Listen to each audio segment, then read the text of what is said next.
numbers of employees by month. You can see how that one number was like 419. Those were the ones that were taken care of. I think if you add up all the ones in front of that as well, those we probably looked, when we did the pay equity, we looked at,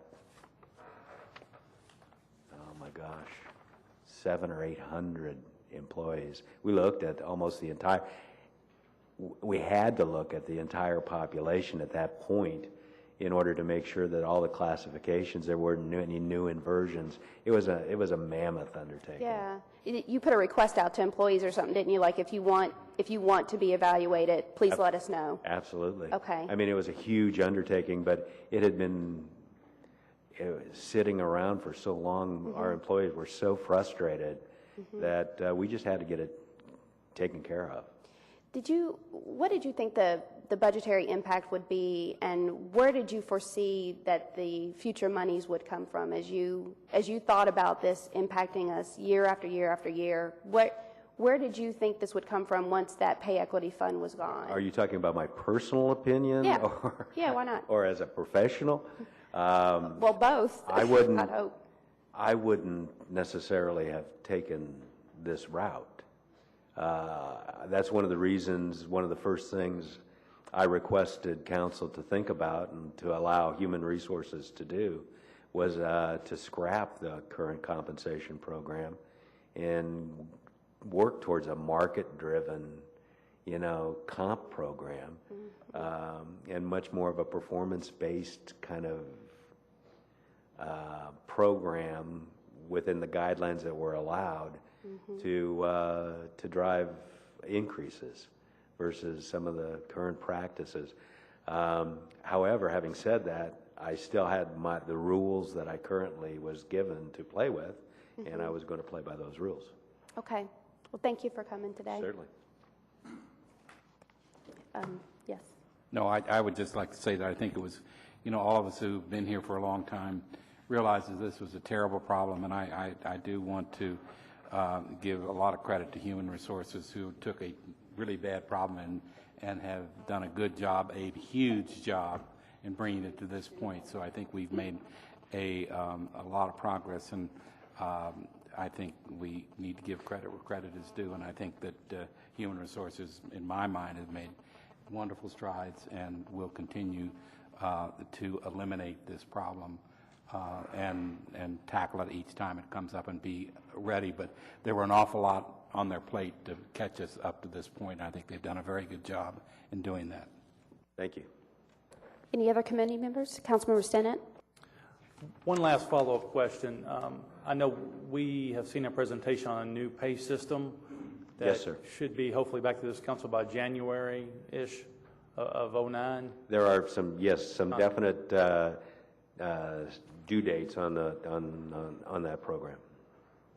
During the planning process of creating that new system, will that cause for the need to abolish the current pay equity ordinance and do away with it? Are you accounting for that in your steps we're taking, or will we always need this type of ordinance?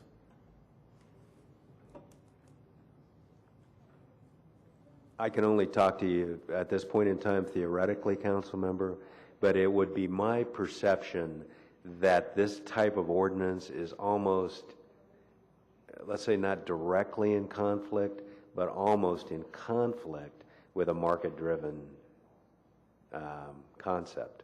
So my initial reaction to your question would be it would have to be probably, if anything, amended for certain. If not, yes, abolished. Okay. Thank you, sir. Thank you. Thank you, Michael. If no one has anything else on that particular issue, we will move on to our next agenda item, which is boards and commissions. And I just want to let you know, you just have to wave to me. Evidently, our system's not working to recognize you to speak. So just wave to me whenever you are need to speak. Councilmember Myers is the sponsor for this. Do you have anything to say in advance of our speakers coming forward? Thank you, Madam Chair. If I could bring Ms. Shay Rabo up. I think at the last meeting we had asked the administration to help us out with a recommendation as to which boards and commissions that we should either merge or eliminate or what have you. We have a recommendation in the packet here, and if Ms. Raybould could go through that real quickly, that would be great. If you don't mind, I'm going to ask Anna to come up because she prepared this. Sure, I'm Is that sorry. okay? I'm sorry, give credit where credit's due. Quite all right. Thank you very much. Good afternoon. This list is prepared, and we've gone through it and been fairly specific in how they were originally created and what our thought was as to how to take care of these that don't have a lot of action required at this point. And so in bold, I've outlined what is needed or not needed. And in the case, just below the first paragraph, it states that no further action is required. And that there's a list there, and I think that those are outlined as to why it's needed or not needed. And going on to page 2, we have recommended a number of boards, committees, and commissions to be dissolved by resolution. Also outlined under each heading, each commission or board is outlined why we believe that would be in the best interest of moving forward. If I could interrupt for just a second. The committee's had the packet since Thursday. I'd like to take an opportunity, if there's anyone on the committee that has a question about dissolving any of these, to go ahead and address it now before we move forward to the next category, with the chair's permission. No, I'm sorry. The one I was looking at was to maintain, so I'm good to go. Thank you. Councilman Stinnett. Thank you. I do believe on page 2, honor the commission to review revenue policy and tax structure. We do have an active body that is doing that exact same thing. I don't know whether or not we're calling it the commission, or, as I know Dr. Stevenson is on there with me, or it's just a task force, but we do have something that's doing that very thing active right now. That Commissioner Coe was on as well. Okay. Go ahead.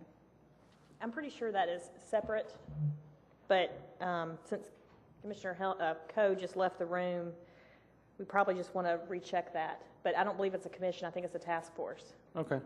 Either way, we do have something that is doing that job, so I don't want council members to think that we're ignoring their function. Sure. We have reestablished a task force, which is chaired by Merle Hackbart. Okay, so we want to kind of put that one on the side. Well, I mean, we can abolish the commission, but we do have something that is doing the work of what that commission did in the 90s. Okay. Just want to make sure we know we're still working on that issue. Okay. Can I ask, while we're on that topic, are you going to report out at some point during the budget process? Are you working on things for this year's budget? No, that task force is working on an overhaul of the revenue policy and tax structure. Okay. Which will report out hopefully sometime this fall. Okay. Thank you. The task force they're referring to here gave its report to the council in 1994 and was dismissed at that time, and I don't know why it never got wiped off the books. And we have their report on file, and it's totally different from what we're doing now. So I think the action to do away with this is appropriate. Officially kill it. Okay. Are there any more questions for this category? Okay. Okay. Moving on to page 3, there is a section that says dissolution by ordinance. There are 3 listed there. I think that there's enough information there to explain why we believe that should be acted upon. And then we've referred a couple to the Department of Law for them to take a look at and research and come back to us. And in the case of the Stonewalls Appeal Board, it is most likely appropriate to send those sorts of appeals to BOR. That really comes under what they do and would consolidate. And so that's a case of consolidating in that respect. And then we did ask to maintain one simply until that land bank trust is more fully developed, and that comes before council. Certainly. Excuse me. Are they currently meeting, or are they kind of in limbo until they get to a certain point? They're not meeting. I've spoken with Glenda George about this. She was a part of that. And due to the lack of funding, they were never able to really continue forward. So it is effectively inactive. Okay. And then the final one would be, I have gotten the information, I've spoken with a number of folks. When the Hazardous Materials Technical Advisory Committee was moved from DEEM to the Division of Fire, That group is, they believe, still necessary and needed, especially when hazmat is activated. And so Chief Hendricks is working on reactivating that group. Okay. Thank you very much for your report and its thoroughness. Are there any questions from anybody on the committee regarding these last few categories? Seeing that there's none, I would like to make a motion, Madam Chair. Councilmember Myers?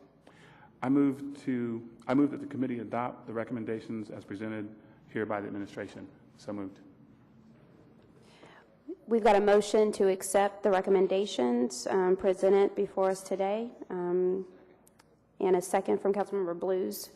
All in favor, say aye. Aye. And those opposed? And that passes. Thank you very much.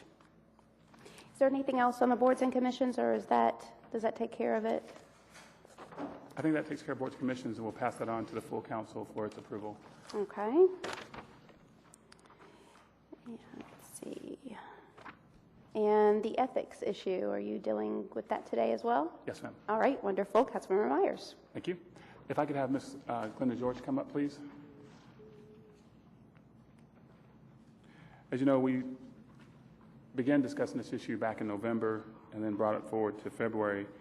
And we had a draft amendment done, and now we've gone back and done some more work in the interim. And so we have that before us. I guess I'd like to start by, do you want to just run through the changes that we've made? And I guess before we say this, I would say also that we have submitted the original draft, and we have this draft submitted to Angela Davis, who's the chair of the Ethics Commission. And I think that they don't have any concerns about the changes we're making. They were a little bit concerned about maybe being overwhelmed with the additional work, but are very pleased that we're recommending that we eliminate 21 or so boards and commissions. So I think they're comfortable that they're not going to get overwhelmed with this. Okay. Yes, ma'am.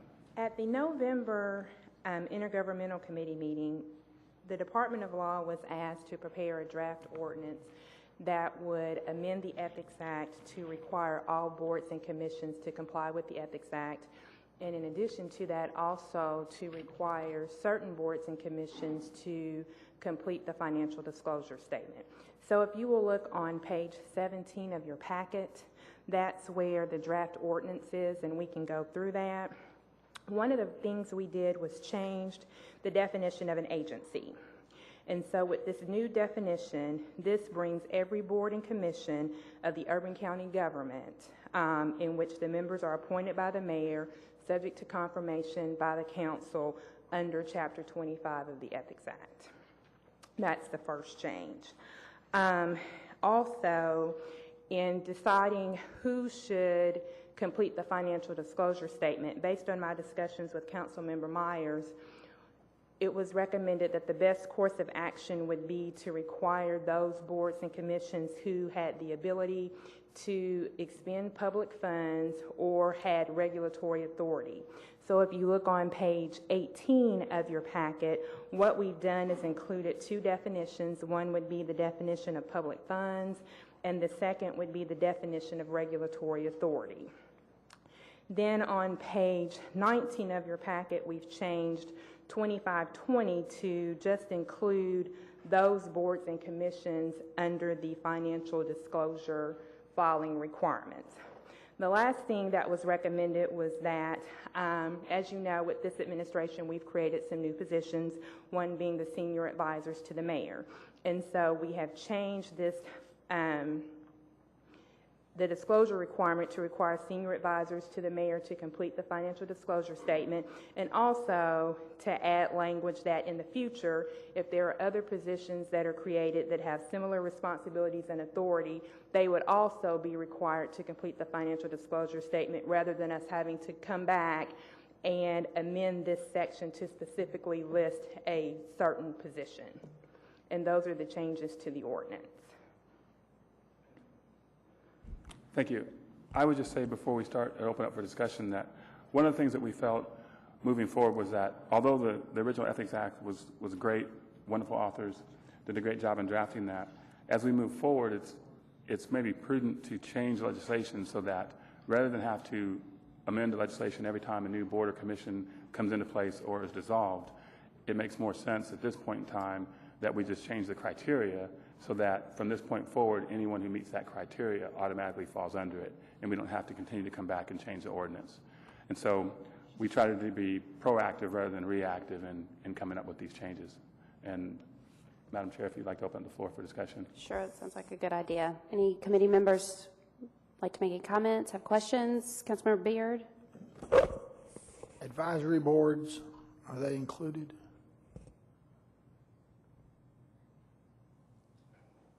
Such as, Raven Run Advisory Board, which I happen to be on. I would have to take a look at that to see how they're set up and whether or not, are the members appointed by the mayor subject to confirmation by the council? Not confirmation by the council, well, If it's not, yes, they are. if it's They're subject to confirmed, but they have no authority whatsoever. Well, All they have is somewhat oversight, I guess, and the ability to make recommendations, but they have no actual authority of their own. could I speak to that? Sure. You may, I think what you're doing is you're asking to separate the two questions. If they don't have any regulatory authority or the ability to expend funds over $5,000 of taxpayer dollars, then all they're falling under is the Ethics Act itself. And that's not really onerous. Probably everybody on there would say that we have no problems living up to the Ethics Act. So there's nothing that they have to do different than what they're doing now, except that, they're underneath the Ethics Act. Now, so they won't have to fill out the financial disclosure form. That sounded like that may be what your real question was. Well, actually, yes. Okay. So no, the answer is no, they don't have to fill out the financial disclosure form. They just fall under the Ethics Act. Okay. Good to go? Okay. I think that our request to speak buttons are now working. So if you would like to ask a question, I'll show Councilmember Stevens here. Do you have a question? Yes. All right, go right ahead. Thank you. I'm a little bit confused. There are two documents here that one that you received from the Department of Law on April 16th, and then the suggested amended ordinance. And there are several things in the April 16th document that are not in the suggested change to the ordinance. For example, require all members of boards and commissions created by the Urban County government to comply with the Ethics Act. I think that'd be very good to have in there because there should be no confusion about who would be, what people should be involved with the Ethics Act. And I'm not sure if that would be in the final ordinance changed or not. That is in here. That's what we've accomplished by changing the definition of an agency. How does that work? Explain to me. Okay, say for example, the Ethics Act would comply to, let me see here. The Ethics Act applies to all officers of the urban county government, and then it also applies to the agencies that are listed in the Act. Currently, the agencies that are listed are the Board of Adjustment, the Comprehensive Plan Update Committee, the Ethics Commission, and the Planning Commission. So we're amending that definition to say that it's going to apply to any board or commission that's created by the urban county government. The members are appointed by the mayor subject to confirmation by the council. So that makes every board and commission subject to the Ethics Act by amending that definition of an agency. And also under item B, under 1 on page 13, to change the definition of officer to include appointees or members of agencies. Is that would that be in the Ethics Act then? On page 13, yes, we've changed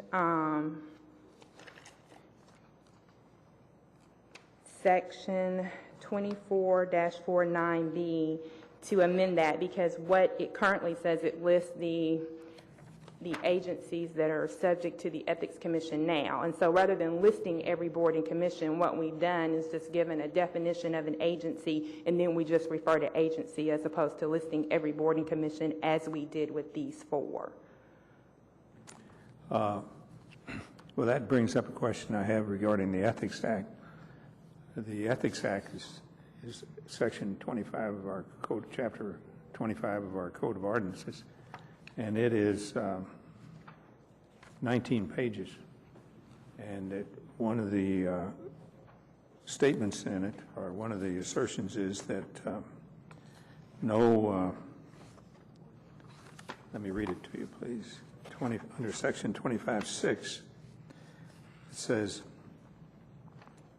no officer or employee or any immediate family member of any officer or employee shall directly or through others undertake, execute, or hold or enjoy in whole or in part any contract made with the government.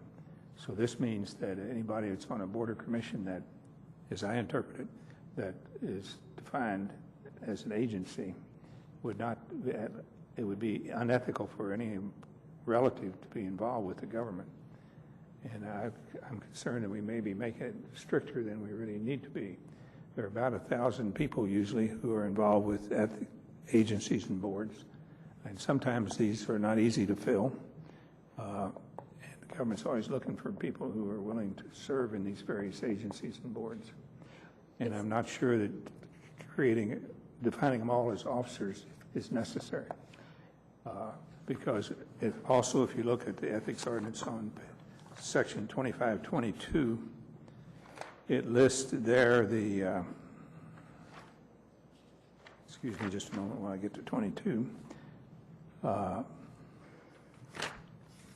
I'm sorry, I got the wrong one, but there's a whole series of things that an officer of the government cannot do. And I'm not sure we want to go quite that far. And I'd be interested in knowing how many agencies would be included under the definition as you define it now, with $5,000 spending or as one criteria. How many would be affected by that, and which agencies, not necessarily which. And I understand Mr. Meyer's effort here to simplify the thing so you won't have to keep naming agencies. But to my knowledge, we've had no problems. Were you aware of any problems we've had with any of these? No. So I'm not sure that this action is might be more severe than we really need. I'm all for ethics, and I think anybody who's guilty of unethical conduct should be exposed and should be dealt with. But I'm worried that if we're too strict, we may prohibit volunteers from working with our government. Glenda, did you have any opinion at all that you want to say? Yes, Dr. Stevens, if I may speak to Section 25-6, which is the conflict of interest section in contracts, which you just referred to. If you look at Section 1B, there's an exception there. The portion that you read doesn't apply unless the officer or employee is authorized to participate in establishing the contract specifications, awarding the contract, or managing the contract performance after the contract is awarded. So that may not eliminate as many people as you might think. Well, as I've read over this ordinance again, and I hadn't really read it for many years since George Brown and I got the privilege of visiting with the Irvine County Ethics Board once because we were engaged with an outside agency, and we were accused of unethical conduct because of our work with a subsidiary of the Chamber of Commerce, which we were appointed by the mayor, then coming back and relating this to the council, and that was considered by some as unethical. I think the Ethics Commission, after examining it, exonerated George, and I think they did me too, but anyhow, I just think that you can carry it too far. And that contract, I thought that applied to pre-existing arrangement. It's to any arrangement, so you're saying that a family member of an officer could be involved with the Irvine County government as long as it's disclosed? Right, and as long as the officer isn't one of the people who is establishing the contract specifications, awarding the contract, or managing the contract performance, then we would not have a problem. My hang-up, I guess, is classifying these people as officers. I think if you were to classify them as a member of a board or an agency and subject them to the rules of the, would be fine, but there are many places in here where officers are cited. And I just would like to have it straightened out before we pass these things. Well, may I speak? Councilmember Myers. It sounds to me that the interpretation by the law department is that the concern that you have when you look at the exemption is eliminated. Because that exemption exempts. I mean, in other words, if you look at who would be involved in that, you'd want that to be something that they'd have to adhere to. If you had someone who was involved in designing what the contract's going to look like, or managing the contract, or determining who gets the contract, you'd want them to not be able to be involved in that. If they don't have that, then they're exempt, so it's not an issue.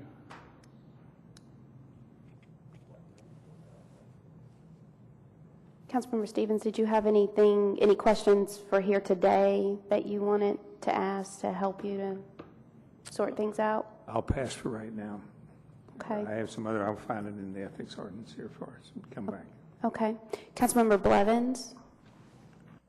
Thank you, Chair. I just had two quick ones. Glenda, have you had a chance to go and vet the ethics ordinance and see if we have any unintended consequences like Dr. Stevens is searching for here?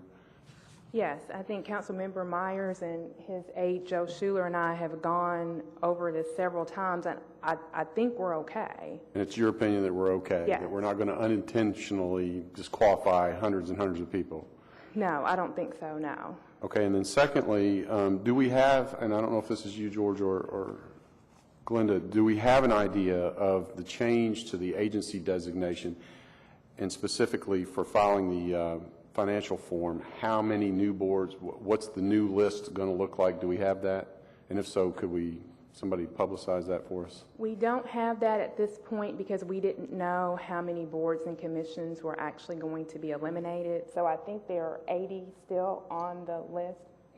About 85, so we'd have to go back through to see which ones of those have regulatory authority or which one of those have the ability to spend public funds in excess of $5,000 to see how many boards and commissions we're actually talking about in terms of completing the financial disclosure statement. Okay. I'm generally very supportive of this. I think it's a great idea. I like the way you all phrased it so that we don't have to individually list the commissions anymore. That's just the right way to do it. The only hesitation I have is I'd like to know how many we're going to affect for filing that form before I go forward. I'm willing to vote this out of committee today so that we can get it on in the process, but I won't vote for it until I hear that number and understand what the real effects of filing those forms are. I don't think it's onerous in the sense that, just for the TV audience, that the form we're talking about is a form you have to file when you run for office and a variety of other positions within the government to disclose your financial holdings so that you can be exposed if you have an interest in a particular property or something and you shouldn't be voting for or against it. What it causes you to do, though, is have to disclose all of your personal financial information, and some citizens are understandably reluctant to do that. We don't want to have that be a disincentive where it's unnecessary. So what I'm asking is to get a full accounting and list of those before we vote this ordinance change in. That's all I had. Thanks. Thank you. Any other committee members? Vice Mayor? Maybe I missed this. Was there commentary on the administrative costs associated with this exercise? It looked like you all were, Shay and Anna, you all were having some conversation about it. Maybe I missed that, but maybe that will come out of what Councilmember Blevins suggested. Can I ask for a clarification when you say administrative cost? The cost of administration, the cost of engaging this number, additional number of disclosure? Okay, I think Councilmember Myers has the answer for you. Yeah. Thank you, Madam Chair. That's an excellent question. And we've discussed how the process would work. And when the mayor or the administration, whoever it is in the mayor's office, would send that letter out to me saying that I've been nominated for that position, that form would go along with it, and I would just complete that form and send it back in. So really, there's no administrative piece to it that's extra. Maybe a second stamp because you've got a few more documents to send in that letter. But when it comes back to the council clerk's office, the only thing they have to do is just ensure that everybody's completed that document. And we've talked to them, and that's not onerous to them because it's really clear. And here's the safeguard that we have. That document needs to be completed before you're confirmed. So if you don't complete the document, then you don't have to be confirmed. And that's kind of the way that would take place. So there's really no monetary value to having to implement this change. Councilmember Stinnett? Let me add something to that. There actually is a monetary value because what you're doing now is effectively adding 80 different boards and commissions to our council clerk and for her to keep track of all of those. And that's a lot.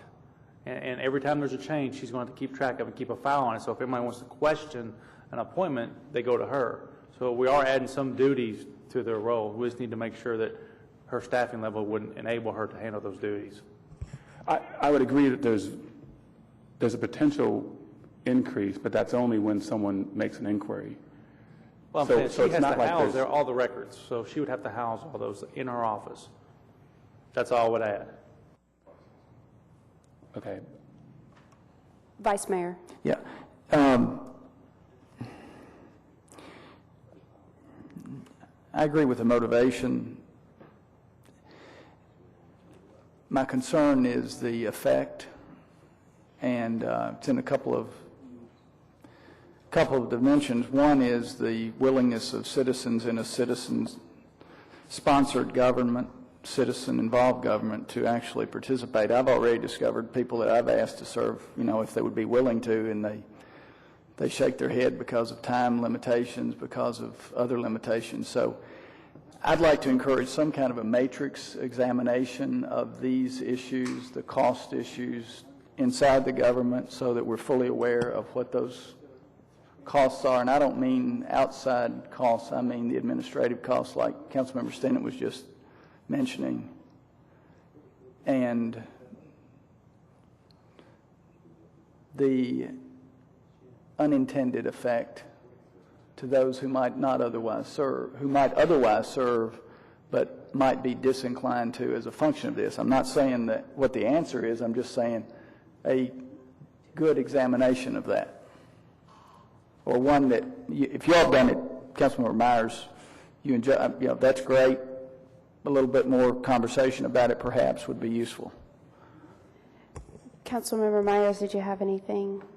I'd like to respond, but I think Ms. George has a response that she wants to make. Glenda? Okay. Okay. But then, I'm sorry, I didn't mean to. My response to that would be that while I appreciate your concerns and want to validate those concerns, I would argue that that's what the committee process is for. And this will be the third committee meeting that we've addressed this issue in. And I would encourage the council members to look at why we're doing this, not the unintended consequences of it. One, I don't think there's going to be that many. And I think if you talk to the Ethics Commission, when they first implemented this, they thought that there was going to be, a scare from those 4 commissions or boards that are involved in it right now with respect to the financial disclosure, and that it might be hard to find people to serve on those. But to date, since 1994, there's been, a surplus of people who want to serve on those boards and commissions. But in saying that, I would ask that you look at why they implemented this in the first place. And it's not whether or not it's onerous to put that information on a document to me that's important. What's important is if you have millions of dollars at your disposal of taxpayer dollars, the citizen ought to know what your relationships are. That's what this is all about. And so, again, this was proactive. We're not looking at this. There hasn't been anything that's happened in the dark that nobody knows about that we're trying to affect change because of. We're just saying that there are a lot of boards and commissions out there that have a lot of money, that taxpayer dollars that they can expend. They also have a lot of regulatory authority over private citizens. And the private citizen ought to know the relationships of the people who serve in that capacity. And so that's really why, that's the impetus for this. Any follow-up from anyone or additional questions? Any motions? Point of Vice Mayor? clarification then. So on the, we're going to move to, the procedure would be, we're going to get a motion now, and then what? Thank you, Madam Chair. I think Ms. George has a couple of things that she wants to say, not necessarily addressing what the Vice Mayor had to say. Okay.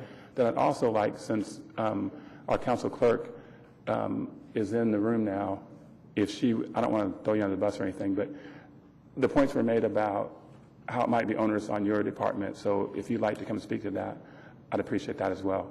And then, yes, you're right, I would be making a motion to bring this out to the full council to approve.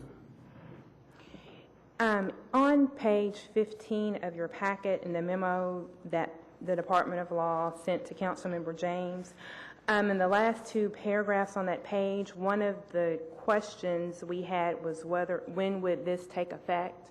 Would the requirement that you're required to complete the financial disclosure statement be retroactive to January of 2008, or would we not start it until 2009? Because as you all know, the statements of financial interest were already sent out that you needed to complete for 2007, and that deadline has passed.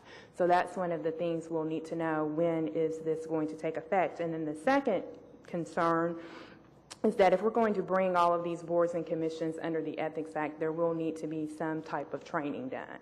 We can't just say, okay, you're now subject to Chapter 25 without explaining to boards and commissions what the Ethics Act says. Currently, training is done by the Division of Human Resources, so we would need to talk about when we would want training to take place, how we want to do that, and we would just need some direction as to what course of action you would like for us to take.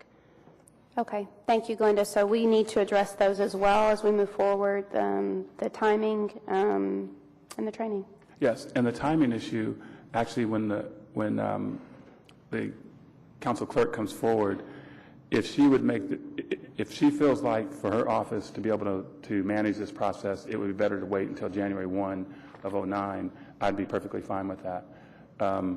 So really, it's up to her if she wants to implement it now or not. And we also have that process of educating all the boards and commissions that this is taking place.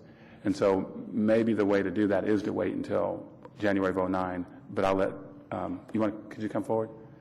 I have no problem with that whatsoever. Okay.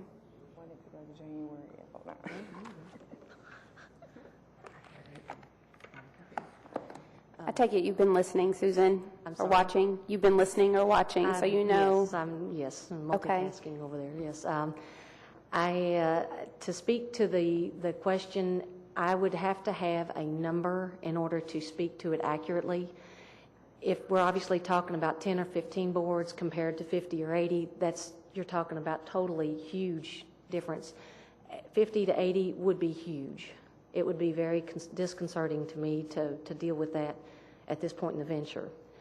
10 to 15 is manageable. Basically, what it would encompass each year, as that person is on that board, they would have to be sent out a postage stamp at each year. They would have to be dealt with in that respect.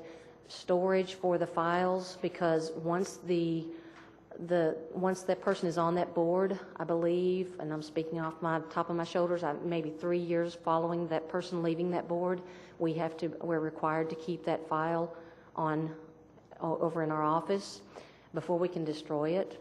And so you're talking about, a lengthy time for record storage and capacity. I mean, we do have some capacity storage needs if we're talking about 50 to 80. That would just be exorbitant. And the other thing is we would need to probably implement a database to be able to better handle the structure and everything. So is that, and starting in 2009 or 2010 would be wonderful. So. I have a couple of council members that would like to speak. Councilmember Stevens. Another question for Ms. Lamb. In the course of the last few years, how many people every year ask to see these financial statements? There are very few. Usually when there's election year, there's a few people that come out of the woodwork and want to look at them, but I can count on both hands the time that somebody's looked at them over the last 5 years. When they first were started, they were hot topics, but they've kind of died down now. Okay, thank you. Councilmember Myers. Ms. Lamb, when you said that you have to file these for 3 years, do you have to keep the hard copy for 3 years, or can you use the Liberty system to scan these in and archive, or even? I believe that the state still requires a hard copy for records, especially those that are going to be disposed. I could be incorrect. I think that there's maybe, if a record has to be kept for less than 7 years, I believe that record can be kept electronically, I think. If it's over 7 years, that it has to be kept hard copy. I believe that's correct. So. Okay.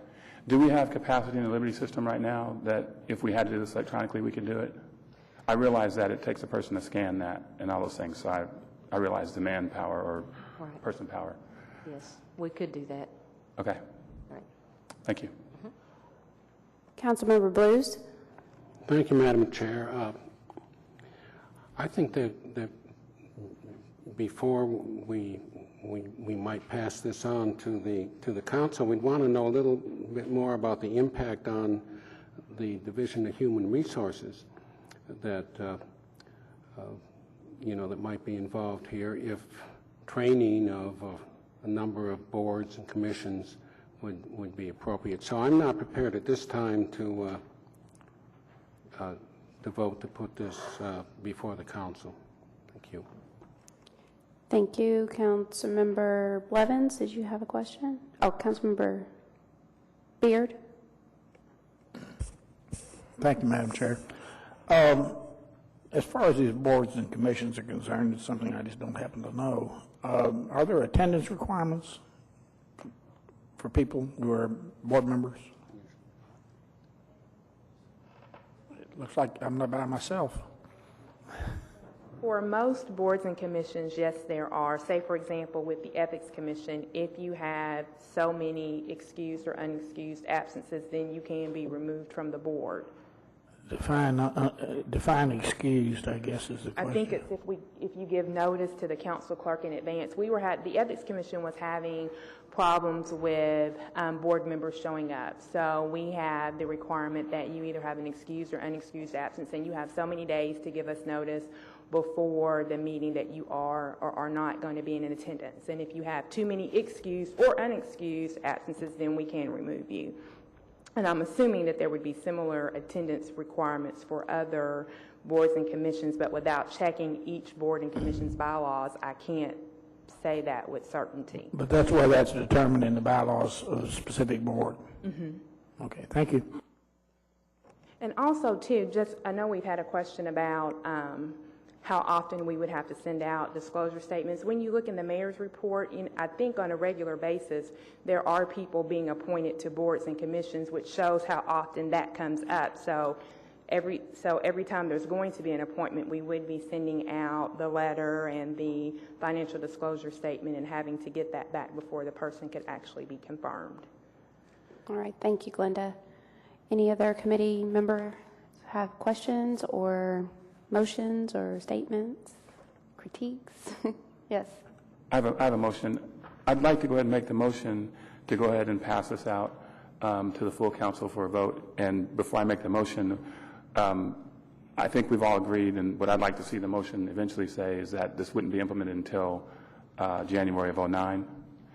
That would also give HR a chance to get the things in motion. We actually talked about that issue before, and we talked about either making this, if possible, an online. Currently, I think they have a PowerPoint presentation that they use for the training, so we could possibly just put that up on the web and make it available to people. But I'd certainly like to get with HR and find out what they need to do to make that happen between now and the time we vote on it for second reading, if we get that far. And secondly, to come up with a number that we're working with so that we understand how many boards and commissions this affects with respect to the financial disclosure. So, Madam Chair, if it's all right with you, I'd like to make the motion that we move this on to the full council for approval. So moved. We've got a motion and a second to move this issue forward to the full council. All in favor, say aye. Aye. Oh, I'm sorry. I always forget discussion. Me. Any discussion? Councilmember Blues. Thank you, Madam Chair. I appreciate the effort here, Councilmember Myers, but I'm not going to support this move because I'd rather we have the information and the facts before the committee sends it on to the council. Thank you. Councilmember Blevins. I concur with Dr. Blues. I'd like to wait. I'd like to suggest that if you don't mind withdrawing it, and let's just take this up next month, and hopefully we have all this information, and next month we'll crank it through. I don't see any burning reason why we have to pass this quickly, so let's do it right and not quickly. Councilmember Beard. Well, I've been preempted again, but that's exactly the way I feel also. I think let's get our act together and make sure we've got all the I's dotted and T's crossed, and then do it next month. Vice Mayor. Ditto, I'd vote for it because I know Joe and Councilmember Myers have worked on this a lot already, and for that reason alone, I'd vote for it. But I do believe that we, in order to get a good understanding and sense that we're going the right direction on this, I'd like to suggest the same thing if it's possible. Councilmember Myers. I'm starting to read some tea leaves here. And I respect my colleagues and take to heart what they have had to say. And so I would respectfully like to remove my motion. So moved. And do you have to get a second to remove a motion? Okay, the same second. Thank you, Councilmember Crosby. We'll take that up next month. Yes. Okay. So we will do our homework and bring that back and move on. We said before when we looked at this in November that we weren't in a hurry to get it done. So let's do it the right way. And let's remember, though, that the reason for this is because people have the ability to expend those funds and have that regulatory authority, and we'll move forward. If I may make the suggestion that if particular committee members have particular issues, you mentioned a matrix, that you get that information to Councilmember Meyer so he can respond directly to your concerns. The next issue, as far as I know, is the reporting policy, which is page 20 of the packet. Did you have anything on that, Councilmember Myers, to speak on? Or anyone else?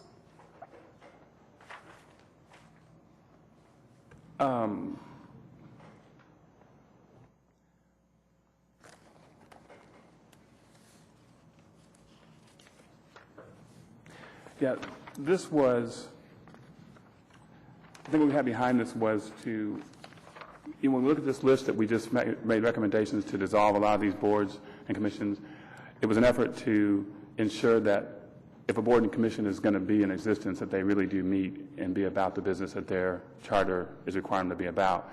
And then if there's not a need to do that, then we need to go ahead and eliminate that board or commission. So this was really an effort to try to ensure that that happens so that 5 years from now we don't have another list of 20 or 30 boards and commissions that we need to dissolve. But that also, that we ensure that we get some type of report back from those boards and commissions as to what their work is and what their resolutions are to the issues that they're working on. And then to further promote what they're doing and to benefit as a city from what they're doing is to make that information available on our website, LTCG website, so that citizens can understand what's going on and be better informed and also involved. So Ms. George, could you come up for just a second?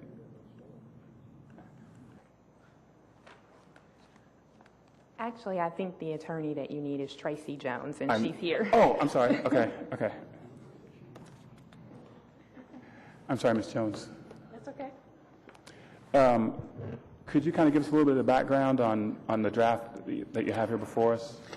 Yeah, if you look on page 21 in your packet, there's a draft resolution. And basically what we did was draft this from what you suggested at the minutes from your last meeting. The ordinance or the resolution would require that boards and commissions, and it can only be boards and commissions that are created by the LFUCG if we're going to post it on the LFUCG website, and that basic information be on there. Now, how that would be accomplished specifically, I don't know. I would assume that, the chief information officer, whoever's working on our website, would be able to address that better than I would. But basically, it's just information about the citation that creates that board or commission, their bylaws, if they have them. Not everyone has them, as I understand it, who their members are, minutes, and that's basically it. But it would allow people to look at that on the website. It will require someone to put that on the website and to collect that information, and I don't know what the ramifications of that would be at this point, but that's basically what the ordinance says. Thank you. Councilmember Blues. Thank you. I think this is an important provision, not only to have some assurance on the part of the government that the board or commission is in operation and is meeting, but also for the boards themselves. So as members go off, new members come on, there's a kind of built-in institutional memory. And I know that in some of our boards, we do not have this now. We do not have complete records. And the boards are somewhat at sea as to what they, what their predecessors may have done and what they're supposed to be doing. So I would certainly support this this ordinance. There's just for your information, there's a kind of typo in the draft where it refers to the minutes of each. We can correct 4 or that. 5. So we don't want that to show up in the final version. But I'd certainly support moving this one forward. Does anyone else have a question? I have a question to ask. Ms. James, would you like to ask a question? Yes, thank you. I like this resolution as well. I love anything that we can get on our website because a lot of folks are looking at it and using it and looking at it as it improves and watching it. I do know that our IT department currently, as far as I know, has one person that's in charge of getting the boards and commissions pages up there, and I want that to be addressed, who would maintain it and who would produce it, to be addressed in the resolution, at least the maintaining, and then offline, I guess we can talk with IT department and as far as getting them on there, but the maintenance is going to be an issue because if some of these do meet monthly and some twice a month, depending on what the issue is, and if you've got to get the minutes of each meeting on there, that's going to be a maintenance possible just tedious work for someone to do. So I would like to see that addressed at some point, and if this could be brought forward, if you want to bring it out of committee today, I would support that, but I'd like to see another section that addresses the maintenance of the site as well. Sure, I think we could do that, and I presume that it's just going to be a PDF file that's going to be on the web. There's not going to be a lot of graphics or anything like that, so it's not going to be intensive in that way. So it's going to be similar to, you go to the council website and you can find packets, work session packets, committee packets on there. It's going to be similar to that in structure, I think. But I think you're right that it does make sense to put that in the ordinance on how that's going to be maintained. So are there any other? Let me get the chair back. Thank you. Turn it back to Ms. James. Thank you. Councilmember Blues, I have your name up here. Are you finished speaking? Okay. Any other questions from committee members? I think Councilmember Myers may have something. Ms. James. Who is it? It's me. This one also is going to need an effective date. I mean, we may be able to work that out prior to it going to the council, but we need to consider that. And that may come from the IT discussion. Okay. Good point. Thank you. Councilmember Myers. So I'd like to make a motion to go ahead and move this forward with the understanding that we'll get with IT and have some discussion about who's going to maintain it and how, and then also come up with an effective date. And I guess we also have to talk to the administration about notifying the boards and commissions that this requirement is going to be in place. So I would suspect that, certainly not before July 1, but probably maybe January again, might be a good time to implement this. So any thoughts on when we might want to implement it? I'd be welcome to hear those as well. I think I was Ms. just going to Rabels. request to be in that meeting with the IT folks, because I imagine that most of it will be coming from the mayor's office, and we'll be working directly with them, so we'll need to know what's going on. Absolutely. Thank you. Absolutely. So if there's no other discussion, I would move to go ahead and move this forward with those things in mind. So moved.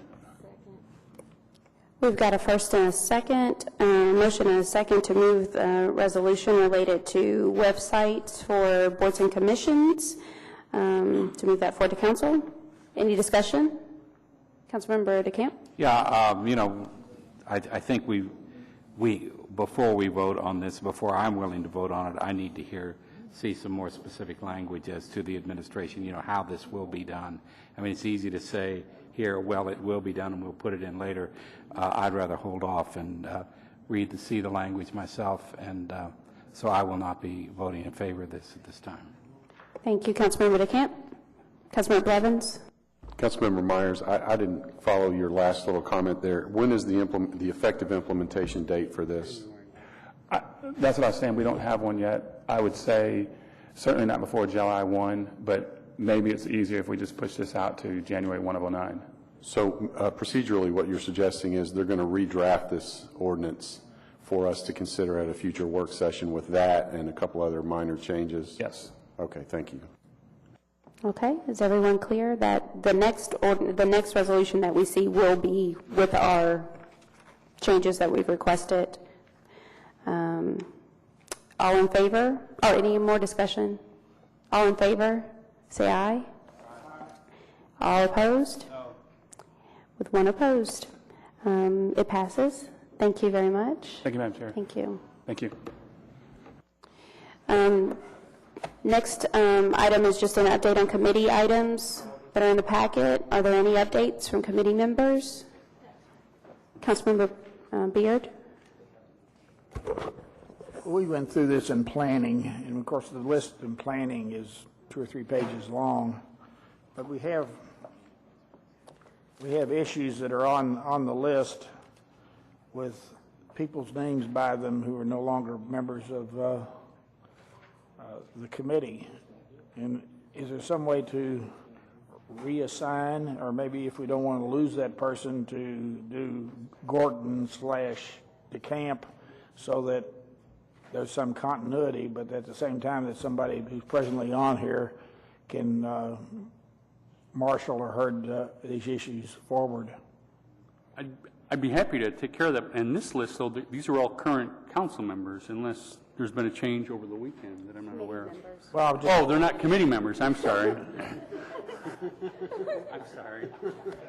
No, I was aware that Linda Gordon was a council member. Okay. I'd be happy to. Paul will take care of that for you. Councilmember Myers? Thank you, Madam Chair. I would like, we've got council standing committees on the pending list, and I would like to move that up for the next meeting's agenda. I see Paul taking notes on that, so that can happen. We want to kind of hold off on that to look at the boards and commissions, some of the different things that we were doing. Now we've got some of these things sort of out of the way. Then I'd like to work on that issue and have it back next month. Okay, thank you. Thank you. Anything else? All right. Motion to adjourn? And a second. Thank you very much for being here today.